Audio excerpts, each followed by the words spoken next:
Hello बच्चों, स्वागत है आपका पाई क्लासेज में। आज का टॉपिक क्लास 10th के लिए वर्कशीट नंबर 37 हिंदी और इंग्लिश दोनों वर्कशीट को मैं लेके चल रहा हूँ। टॉपिक है इसमें सेगमेंट ऑफ सर्कल या वृत्त का वृत्तखंड।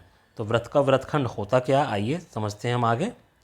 ये देखिए, मैंने अलग से ये बनाकर आपको दिखाया है कि वृत्त का वृत्तखंड हम किसे कहते हैं।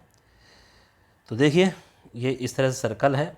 अगर हम किसी सर्कल में ये लाइन इस तरह से खींच दें तो सर्कल दो पार्ट में डिवाइड हो जाता है। एक तो ये वाला पार्ट हो गया छोटा, इसको हम बोलते हैं माइनर सेगमेंट या लघु वृत्तखंड। जो ऊपर वाला ये पोर्शन बच गया है इसको हम बोलते हैं मेजर सेगमेंट या दीर्घ वृत्तखंड। इसी का हमें क्षेत्रफल निकालना है, यानी एरिया निकालना है। ये जो छोटा पोर्शन है और ये जो बड़ा पोर्शन है, इनका एरिया हम कैसे निकालें। ये देखिए, ये हमने बनाकर दिखाया आपको। ये क्या होता है, ये हमारा दो रेडियस हैं, ठीक है, और ये आर्क है। इस पूरे को अगर मैं घेर लूँ तो इसमें अगर मैं इन दोनों लाइन को मिला लूँ तो इसमें वृत्तखंड भी आ रहा है और त्रिभुज भी आ रहा है। तो ये हमारा एरिया ऑफ सेक्टर या त्रिज्याखंड हम इसको बोल सकते हैं। अब देखो ज़रा, अगर मैं त्रिज्याखंड में से, ये हमारा त्रिज्याखंड है पूरा, ये त्रिज्याखंड है, इस त्रिज्याखंड में से ये एरिया यानी ये वाला एरिया अगर मैं घटा दूँ तो नीचे वाला एरिया बचेगा, ये पोर्शन, यानी कि यही हमारा वृत्तखंड का क्षेत्रफल होता है। अब त्रिज्याखंड का क्षेत्रफल हमें पता है क्या होता है, पाई आर स्क्वायर थीटा बटे 360। ये जो त्रिभुज बनता है इसका फार्मूला होता है 1/2 आर स्क्वायर साइन थीटा। याद कर लेना फार्मूला। तो इसमें से इसको माइनस करेंगे तो क्या निकल के आएगा, ये एरिया ऑफ सेक्टर या एरिया ऑफ त्रिज्याखंड, सॉरी त्रिज्याखंड नहीं, वृत्तखंड। ये वृत्तखंड का हमारे पास निकल कर आ गया क्षेत्रफल। ओके, एरिया ऑफ सेगमेंट बोलेंगे हम इसको। तो इस तरह से हम इस सेगमेंट का, अगर हमें एक सेगमेंट का पता चल गया तो पूरे सर्कल के एरिया में से एक सेगमेंट का जो एरिया उसे माइनस कर तो दूसरे सेगमेंट का हम इजीली फाइंड आउट कर सकते हैं। देखो, जैसे कि ये हमारा को क्वेश्चन दे रखा है, इंग्लिश और हिंदी मीडियम दोनों ही हमने ले लिए। तो इंग्लिश वाले बच्चे इंग्लिश में पढ़ लें और हिंदी वाले बच्चे हिंदी पढ़ लें। क्या था, code of circle of radius, इसकी जो रेडियस है वो आर जो है 10 सेंटीमीटर हमें गिवन है, और जो 90 डिग्री का जो एंगल है यानी थीटा जो है वो 90 डिग्री का हमें गिवन है। थीटा जो है 90 डिग्री है। तो कहता माइनर सेगमेंट और मेजर सेगमेंट। माइनर सेगमेंट कौन सा है, जो नीले कलर से तुम्हारा कलर कर रखा है। तो सेगमेंट का एरिया कैसे निकालते थे, एरिया ऑफ सेक्टर त्रिज्याखंड और माइनस एरिया ऑफ ट्राइंगल। तो वही हम देखो, लघु वृत्तखंड का क्षेत्रफल कह लो या माइनर। तो पाई आर स्क्वायर थीटा, अभी ऊपर फार्मूला बताया, -1/2 आर स्क्वायर साइन थीटा। यही फार्मूला मैंने बताया। ये कैलकुलेशन दोनों में सेम है, इससे कोई फ़र्क नहीं पड़ने वाला कि हम किससे कर रहे हैं। तो देखो, पाई की वैल्यू हमने 3.14 ली, क्योंकि आर जो हमें दे रखा है, आर हमें दे रखा है 10 सेंटीमीटर, और 10 सेंटीमीटर एक ऐसी वैल्यू है तो 7 से नहीं कटती, इसलिए हम 22/7 नहीं ले रहे हैं। जहाँ 7 से वैल्यू कट जाए रेडियस की, वहीं हमें 22/7 लेने का फ़ायदा, अदरवाइज हम 3.17 ले सकते हैं। तो ये हमने पाई की वैल्यू रख दी। आर 2 बार है तो 90 आ गया, 2 बार 10 2 बार आ गया। थीटा की वैल्यू 90, नीचे 360, ऐसे यहाँ आर स्क्वायर और ये साइन 90। अब देखो, ये 90 से कट गया, ये 4 में 2 दूनी 4 और ये इसका काटा 5, फिर 2 से काटा 5, ओके 5। और अब ये देखो होना क्या है, ये 5 बचे 25, ठीक है। ये इन्होंने ऐसा करने की आपको ज़रूरत नहीं है। तो 3.14 गुणा 25 माइनस 2 से काटोगे 5, तो ये क्या आ जाएगा, 50 गुना साइन 90 की वैल्यू 1। तो 50 गुना 1, ये तो 50 आ गया। 25 को जब हम इससे मल्टीप्लाई करेंगे तो 78.5 आएगा। 78.5 में से 50 घटाओगे तो 28.5 सेंटीमीटर स्क्वायर, ये ब्लू वाला जो पोर्शन है इसका एरिया हमारा आ गया। अब बड़े वाले का, यानी इस ब्लू के अलावा जो वाइट पोर्शन बच गया सर्कल में, उसका एरिया निकालना है। तो संगत दीर्घखंड का क्षेत्रफल कह लो या मेजर सेगमेंट कह लो। कैसे निकालेंगे हम इसको, वृत्त का क्षेत्रफल माइनस कैसे कर देंगे, एरिया ऑफ सर्कल। देखो, ये यहाँ पर सही नहीं दिखा रखा, यहाँ है एरिया ऑफ सर्कल यानी वृत्त का क्षेत्रफल minus area of minor segment जो हमारा ऊपर निकल के आया है। तो वृत्त का क्षेत्रफल हमारा पाई आर स्क्वायर होता है। ये वैल्यू हमारी निकल के आई है, पाई की वैल्यू 3.14, 10 ये 28.5 है, इनको सबको मल्टीप्लाई करेंगे तो 314 बन जाएगा। 314 में से 28.5 को घटाएंगे तो 285.5 सेंटीमीटर स्क्वायर हमारे पास ये आ जाएगा। 314 में से 28, ये 285 है ना कि ये। तो आप ये वाली कैलकुलेशन मत देखना, सीधे करना, एरिया ऑफ सर्कल में से हमने एरिया ऑफ सेगमेंट माइनस कर दिया है। ओके, तो इस तरह से ये हमारा पहला क्वेश्चन जो एग्जाम्पल दे रखा है ये हमारा कंप्लीट होता है। नाउ दूसरा क्वेश्चन ये देखिए, ये फिगर है, एक राउंड टेबल है, उसके ऊपर ये हमारी फिगर है और इस तरह का इसमें डिज़ाइन आपको दिखाई दे रहा है। 6 डिज़ाइन हमारे बने हुए हैं इसमें, 1 2 3 4 5 6, ठीक है। जैसा कि आकृति में दिखाया गया, ये मेज पोस है कि त्रिज्या इसकी 28 सेंटीमीटर है, यानी कि ये जो है आर, ये हमारा 28 सेंटीमीटर है और इस पर 0.35 प्रति वर्ग सेंटीमीटर के जैसे डिज़ाइन बनाने की जो लागत है, ये राउंड टेबल पर 6 डिज़ाइन है। रेडियस हमें दे रखी है और कोस्ट हमें दे रखी है। हमें क्या नहीं दे रखा, एंगल नहीं दे रखा। देखो हमें ये पता है ये पूरा एंगल कितना होता है 360, तो टोटल पार्ट कितने बन रहे हैं 1 2 3 4 5 6 बन रहे हैं।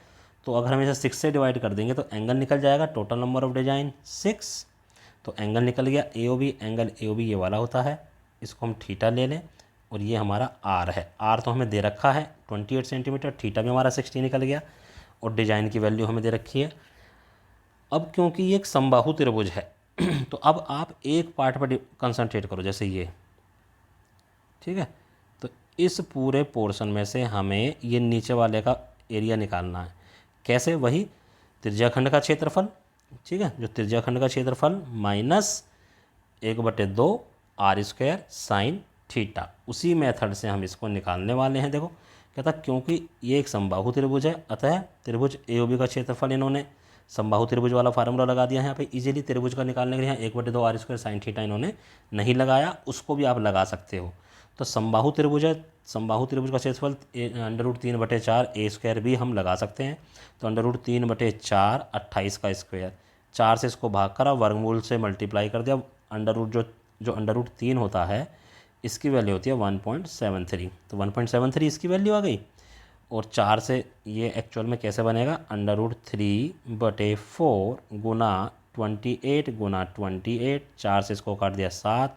अब 7 28 और इसकी वैल्यू ये मल्टीप्लाई करोगे तो ये आंसर आएगा हमारे पास 333.2। अब पूरे त्रिज्याखंड का क्षेत्रफल वही πr² θ/360, यहाँ पर वैल्यूज़ रखते चले गए हम, क्योंकि ये जो 27 है न, ये जो 8 है 28 सॉरी, ये 7 से कट जाएगा तो ये हमने ऐसे 4 करके काट दिया।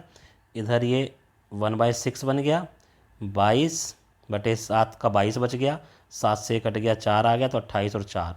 अब जब आप इसको करोगे, जब आप इसको मल्टीप्लाई करोगे और 6 से डिवाइड करोगे तो हमारे पास आंसर ये आता। अब इस वैल्यू में से इस वैल्यू को माइनस कर देंगे, तो डिजाइन का क्षेत्रफल, त्रिज्याखंड का क्षेत्रफल माइनस त्रिभुज का क्षेत्रफल, तो 410.66 माइनस ये जो आया तो ये 1 का आ गया। हमें तो 6 का निकालना था ऐसे, तो 6 डिजाइन का क्षेत्रफल 6 से मल्टीप्लाई कर दो, ये 6 का आ गया।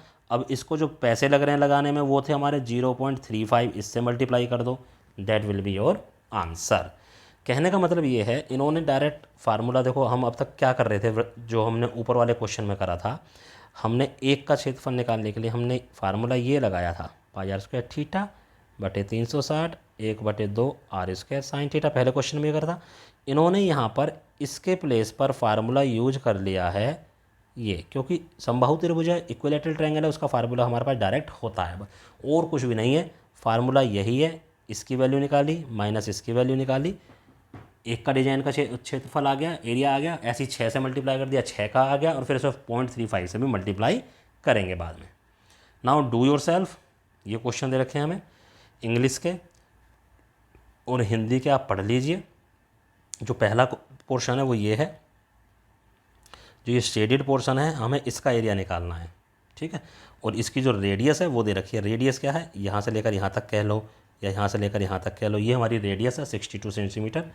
आइए क्वेश्चन हमने यहाँ सोल्व कर रखा, आपको दिखाते हैं। ये क्वेश्चन है, तो हमने यहाँ से यहाँ तक का एरिया ये x मान लिया है। देखो फिगर इज सेल्फ एक्सप्लेनेटरी, हमने फिगर बनाया, फिगर में सारी चीज़ें हमने दिखा दी, चित्र से हम व्याख्याकारी है। इंग्लिश की लाइन इंग्लिश वाले बच्चे लिखेंगे और हिंदी की लाइन हिंदी वाले। Let side of the square, या माना वर्ग की भुजा हमने x मान ली। जब वर्ग की भुजा x होती है तो डायगोनल क्या हो जाता है, x√2, और x√2 यानी कि ये जो वैल्यू है हमारी ये x√2 आ गई, जो कि 62 के इक्वल होगी, रेडियस के इक्वल होगी। तो यहाँ से हमने कर लिया x√2 = 62। तो आगे देखो, अब इसको हम इसके नीचे लिया इधर, फिर हमने ये परिमीकरण या रैशनलाइजेशन कर दिया, नीचे तो इसको काटा तो 2 रह गया, ऊपर 62/2, 2 से काटा तो 31/2, ये क्या आ गया साइड ऑफ द स्क्वायर। ये जो बीच में स्क्वायर बना हुआ है ना, कौन सा स्क्वायर बना हुआ है, ये जो स्क्वायर बना हुआ है इसकी साइड निकल के आ गई। अब हम क्या करेंगे, पूरे सेक्टर में से ये 1/4 सर्कल दे रखा है, 1/4 सर्कल का मतलब ये भी सेक्टर है, तो इस सेक्टर में से इस स्क्वायर के एरिया को माइनस कर दो, तो ये शेडेड पोर्शन है ये, इसका एरिया फाइंड आउट हमारे पास हो जाएगा। तो रिक्वायर्ड एरिया क्या है, area of sector minus area of square, छायांकित क्षेत्रफल जो है। तो ये 3.14, 62, 62, 90, 360, और इधर 31√2 इंटू 31√2, साइड इंटू साइड होता है। तो देखो 94 से हम इसको काटेंगे 4, 2 दूनी 4, ये 31 बच जाएगा, फिर 2 से काटेंगे 31 बच जाएगा, यानी कि 3.4, 31, 31, इधर 31, 31 है ही, √2 को √2 से मल्टीप्लाई करा तो 2 आ गया। अब देखो ये वाली पोर्शन और ये वाला, ये दोनों वैल्यू इसमें है, कॉमन आ गई बाहर, इधर से बचा 3.14, इधर से बचा 2, 3.14 में से 2 को माइनस करा तो 1.14 बचा। अब इन तीनों को मल्टीप्लाई कर लो, 1095.54 सेंटीमीटर स्क्वायर आएगा। आप 10th क्लास में हो, मल्टीप्लाई आपको करना आना चाहिए, ठीक है। अब नेक्स्ट क्वेश्चन हमारा ये वाला है, इसमें हमें ये पोर्शन जो दे रखा है इसका हमें क्या निकालना है, एरिया निकालना है, और जो साइड दे रखी है वो 12 है। तो हम क्या करेंगे, पूरे जो स्क्वायर दे रखा है इसके एरिया में से इन चारों पार्ट का एरिया माइनस कर देंगे, बीच का हमारे पास निकल के आ जाएगा, यानी ये 4 सेक्टर है हमारे पास। आइए ये रहा क्वेश्चन। तो टोटल ये हमारे पास 12 है, तो ये हमारे पास, यानी ये क्या है, ये रेडियस हो गई, तो रेडियस हमारे पास 6 आ जाएगी। Figure is self explanatory. तो हमें क्या करना है, ये जो पूरा बड़ा वाला स्क्वायर बना हुआ है इसमें से ये जो सेक्टर मैंने एक निकाला है, एक सेक्टर का एरिया निकाल लो, उसे 4 से गुना कर दो, चारों का निकल जाएगा। फिर स्क्वायर के एरिया में से इनको माइनस कर दो, बीच वाला जो ये पोर्शन है ये अपने आप ही हमारे पास आ जाएगा। तो रिक्वायर्ड एरिया या छायांकित भाग, area of square ABCD -4 into area of sector, यानी वर्ग का क्षेत्रफल -4 इंटू त्रिज्याखंड का क्षेत्रफल। 4 त्रिज्याखंड बन रहे हैं चारों कोनों पर, तो ये साइड इंटू साइड होता है 4 πr² θ/360, ये 144 हो गया, 4 है ही, 3.14, 6, 6, 90। देखो 4 से इसको काटेंगे 90 पे जाएगा, 90 से इसको काटेंगे 90, तो यहाँ से क्या बचा, यही दो चीज़ बची, 3.14, 6 इंटू 6, इनको तीनों को मल्टीप्लाई करा, ये वैल्यू आई, इसको 144 में माइनस कर दिया, तो 30.96 सेंटीमीटर स्क्वायर आपका आंसर आ गया छायांकित भाग का, या जो शेडेड पोर्शन था उसका। नाउ लास्ट क्वेश्चन ये कहता है, इसमें जो शेडेड पोर्शन है ये, इसका पेरीमीटर निकालो। इसका पेरीमीटर क्या होगा, एक तो ये वाली साइड, एक ये BP, और एक ये जो हमारी आर्क बन रही है, ठीक है, ये हमारा पेरीमीटर होगा। और प्रूव करना है कि ये जो पेरीमीटर है वो इसके इक्वल है, ये वैल्यू है, ठीक है। बाकी इसमें साइड वगैरह कुछ नहीं दे रखी, ये हमारे को रेडियस R दे रखा है, ये भी R हो जाएगा, ये थीटा। आइए इसको भी मैंने फिगर बना के समझा रखा है, ये रहा। तो हमें जो पेरीमीटर निकालना है वो, उसका मतलब है ये पोर्शन और ये जो आर्क है ये हमें ऐड करने हैं। तो हमने पहले ट्रायंगल ले लिया OAB, जो बड़ा हमारा ट्रायंगल है।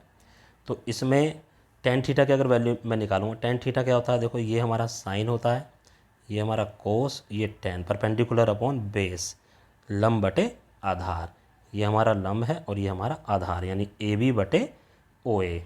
तो AB की वैल्यू तो हमें पता ही नहीं है, AB ऐसे से रखा, नीचे R इधर चला जाएगा, तो R tan थीटा बन गया, देखो ये रहा, R उस साइड चला गया, तो R tan थीटा इक्वल टू AB की वैल्यू आ गई। इसी तरह से है, क्योंकि फॉर्म जो हमें प्रूव करना है उसमें सेक भी आ रहा है, तो इसी क्वेश्चन में अगर मैं सेक निकालूंगा तो सेक कहाँ से हो जाएगा, नीचे की तरफ से ये वाला सेक होता है, हाइपोटेन्यूज अपॉन बेस, कर्ण बटे आधार। कर्ण क्या है इसका भाई, OB, यहाँ से लेकर और यहाँ तक, OB/OA। तो ये आ गया हमारे पास OB/OA, OB, और ये R हमारा इधर आ गया, R sec थीटा, OB को मैं दो पार्ट में ब्रेक कर सकता हूँ, OP प्लस BP, ठीक है, ये OB हो गया। तो OP प्लस PB या BP एक ही बात है। OP को दूसरी साइड ले आए, OP एक्चुअल में क्या है, OP भी रेडियस ही है, ये देखो ये रेडियस ही तो है, तो इसकी वैल्यू भी R है, तो ये R इधर आकर माइनस हो गया, तो R sec theta -R = BP, ये हमारी सेकंड इक्वेशन हो गई, और उधर AB हमारे पास वो आ गया। Now perimeter of shaded region, छायांकित भाग का क्षेत्रफल क्या है, A B plus B P plus arc, देखो ये पोर्शन प्लस ये पोर्शन और ये पोर्शन, ये आर्क है हमारे पास। तो A B plus B P plus arc A P, A B की वैल्यू ये रख दी, बी पी की वैल्यू ये रही ऊपर इक्वेशन 2 से, और आर्क ए पी का फार्मूला पाई आर थीटा बटे 180 होता है। सब में से आर कॉमन ले लिया, यहाँ से बचा टेन थीटा, यहाँ से बचा सेक थीटा, यहाँ से -1, यहाँ से आर बाहर चला गया तो पाई थीटा बटे 180। जो हमें सिद्ध करना था उसमें ये वैल्यू इधर लिखी हुई है, ये वैल्यू इधर लिखी हुई है, तो इसको ले आए और यही हमें सिद्ध करना था। This is the answer. तो इस तरह से तुम्हारी वर्कशीट कंप्लीट होती है। उम्मीद करता हूँ सारे क्वेश्चन आपको समझ में आए होंगे। इन सभी क्वेश्चनों को अपनी कॉपी में कीजिए और अपने टीचर को व्हाट्सएप पर सेंड कीजिए। धन्यवाद।